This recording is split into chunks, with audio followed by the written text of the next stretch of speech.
Manufacturing Consent. What is that title meant to describe? Well, the title is actually borrowed from a book by Walter Lippmann, written back around 1921, in which he described what he called the manufacture of consent as a revolution in the practice of democracy. What it amounts to is a technique of control. And he said this was useful and necessary because the common interests, the general concerns of all people, elude the public. Walter Lippmann wasn't speaking theoretically, nor was he commenting on a phenomenon that he had observed from a distance. He was part of that specialized class, and he personally influenced the development of this new technique, control. So what was this new technique that Lippmann was referring to? The answer to that question takes us back to the beginning of World War I. In 1917, Woodrow Wilson formed the Committee on Public Information, also known as the CPI. It was a propaganda agency, and its purpose was to build support for the war with the American people. The CPI, run by a man named George Creel, was known for its crude tactics, blatant exaggerations, and outright lies. However, one member of the CPI, Edward Bernays, had a much more subtle approach. Rather than resorting to lowbrow tactics, Bernays studied the mindset of the American people, and then based on his observations, he created a campaign to promote the idea that America's purpose in the war was to, quote, make the world safe for democracy. This meme was wildly successful, so much so that it continues to be used even to this day. Edward Bernays was Sigmund Freud's nephew, and like his uncle, he was an avid student of human psychology. Some documentarians, such as Adam Curtis in his film The Century of the Self, have mistakenly assumed that the psychological techniques that Bernays went on to develop were merely the practical application of Freud's theories. However, though Freud had a significant influence on his nephew, the reality of the matter is that he was not the source of these ideas. Sigmund Freud, Edward Bernays, and Walter Lippmann all subscribed to a school of thought that was first put forth in 1895 by a French social psychologist named Gustave Le Bon. Le Bon wrote several books, the most famous of which was entitled Psychologie des Foules. It was translated into English as The Crowd, a study of the popular mind. The Crowd was a revolutionary piece of work. In it, Le Bon not only presented an in-depth description of group psychology and how it differed from individual psychology, but he also outlined a very simple set of principles that enable leaders to spark ideological contagion and thereby rise to power. Hitler, Goebbels, and Mussolini all studied Le Bon's writings, and they applied his techniques to the letter. The results that they attained were precisely those that Le Bon claimed that they would have. Funny how they leave that little detail out of most history books, don't you think?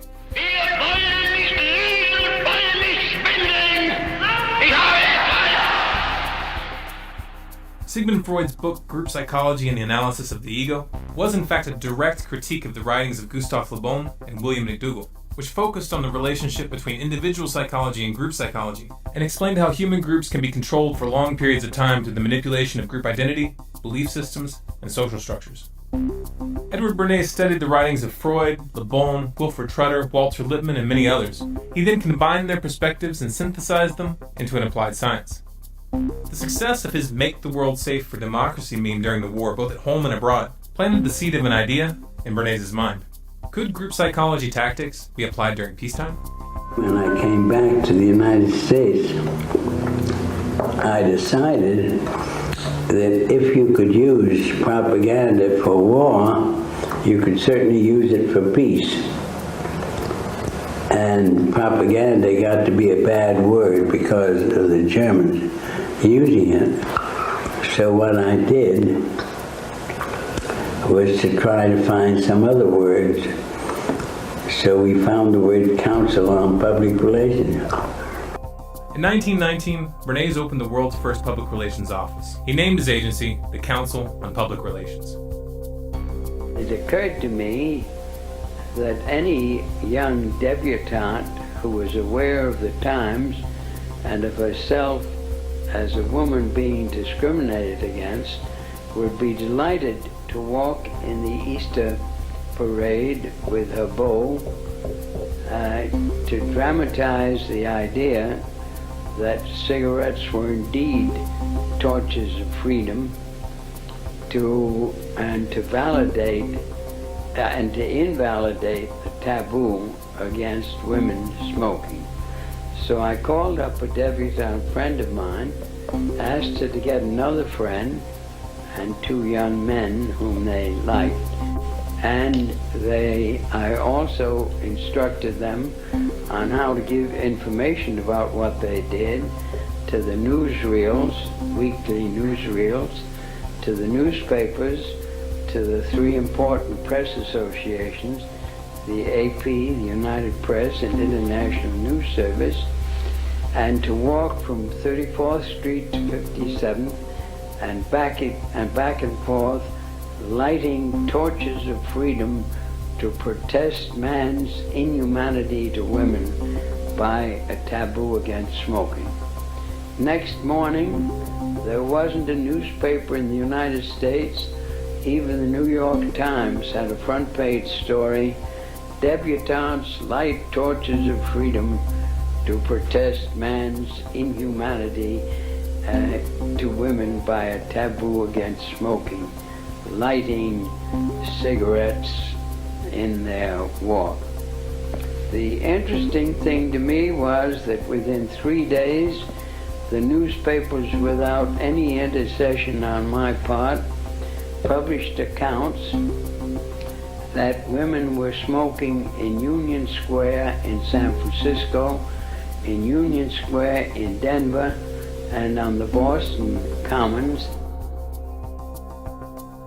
This was Bernays' specialty, engineering social trends for clients, and he was very, very good at it. Perception was now a commodity, for sale to the highest bidder. Bernays aided the CIA and United Fruit Company, known today as Chiquita Brands International, in a successful campaign to topple the democratically elected Guatemalan government in 1954. He headed up the public relations campaign to garner support for the fluoridation of municipal water supplies on behalf of the aluminum mining company, Alcoa Incorporated, who was looking for a cheap way to dispose of their industrial waste. And he even helped the company convince the American public to eat heavier breakfasts so that they would buy more bacon. What made Bernays so successful was his skill in applying 3 psychological tactics. 1. Creating carefully calculated associations with the subconscious fears and desires of individuals. 2. Influencing opinion leaders and perceived authority figures in order to reach those who followed them. 3. Initiating the contagion of behaviors and ideas through social conformity. Bernays wrote several books promoting these psychological tactics, including Propaganda and Crystallizing Public Opinion. In these books, he specifically encouraged governments and corporations to use his methodology to manipulate public perception. This suggestion did not fall on deaf ears. His techniques worked so well that they were adopted by virtually every sector that sought to influence the public. Media, politics, advertising, even the military. As Walter Lippmann had indicated, it was a revolution. Joseph Goebbels, Hitler's propaganda minister, found Bernays' approach very useful. Bernays acknowledged this fact in his 1965 autobiography entitled Biography of an Idea, where he wrote, "Karl von Wiegand, foreign correspondent of the Hearst newspapers, an old hand at interpreting Europe and just returned from Germany, was telling us about Goebbels and his propaganda plans to consolidate Nazi power. Goebbels had shown Wiegand his propaganda library, the best Wiegand had ever seen. Goebbels, said Wiegand, was using my book Crystallizing Public Opinion as a basis for his destructive campaign against the Jews of Germany.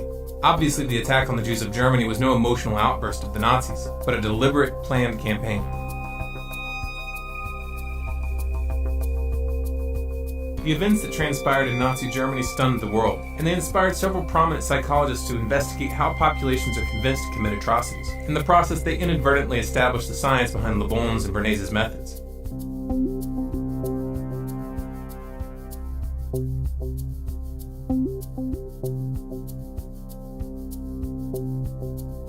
The invisible government that Walter Lippmann, Edward Bernays, and Woodrow Wilson had referred to was not just an abstract concept. It was a very real and concrete reality, and they were well positioned to comment on it because they directly participated in its creation. It all started as an inquiry. The inquiry, to the select few who knew, was a group of 150 men assembled by Woodrow Wilson to gather the data that they thought necessary to, quote, make the world safe for democracy after World War I was over. Among the known members of the inquiry were Walter Lippmann, Paul Warburg, better known as the father of the Federal Reserve, and Edward House, Wilson's closest advisor, the man responsible for convincing Wilson to sign the Federal Reserve Act in 1913. From 1917 to 1918, the group compiled over 2,000 documents to be used during post-war negotiations. The most famous of these was the 14 Points document, authored by Walter Lippmann, which proposed the creation of the League of Nations, the predecessor of the United Nations. Then, to my surprise, they asked me to go over with Woodrow Wilson to the peace conference. And at the age of 1926, I was in Paris for the entire time of the peace conference that was held in the suburb of Paris, and we worked to make the world safe for democracy. That was a big slogan. After the Paris Peace Conference in 1919, a portion of the inquiry met at the Hotel Majestic with a number of British diplomats to discuss the forming of a permanent institution. This meeting eventually led to the decision to join forces with a group of high-ranking officers of banking, manufacturing, trading, and finance companies led by Elihu Root, a powerful corporate lawyer who was also a former United States Secretary of War and leading advocate of America's entry into World War I.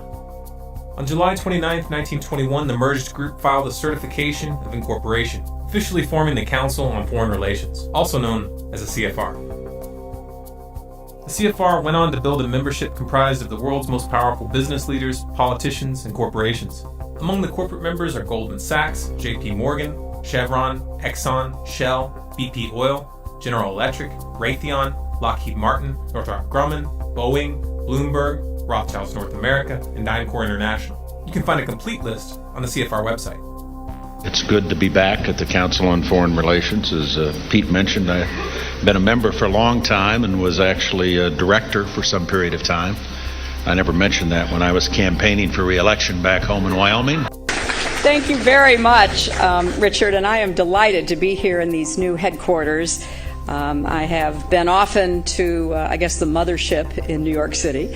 But it's good to have an outpost of the council right here down the street from the State Department. We get a lot of advice from the council, so this will mean I won't have as far to go to be told what we should be doing and how we should think about the future. Carter's National Security Advisor, Zbigniew Brzezinski, is also a member of the council. In 1972, I became director of the Trilateral Commission, an American, Japanese, West European public organization. In 1976, I directed the foreign policy task forces for Jimmy Carter.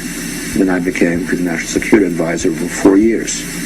Then I went back to private life, although in 1988 I was co-chairman with Brent Scowcroft and Henry Kissinger of the foreign policy task force for Vice President Bush. You mentioned something earlier that you've done that comes up right in the spot that you're sitting many times by our callers across the country, and that is a suspicion that there is a conspiracy afoot through the Trilateral Commission and the Council on Foreign Relations. You ran the Trilateral Commission for how long? About 3 years, I think. Something like that, 3 years. Not only did I run it, I helped to found it and organize it with David Rockefeller.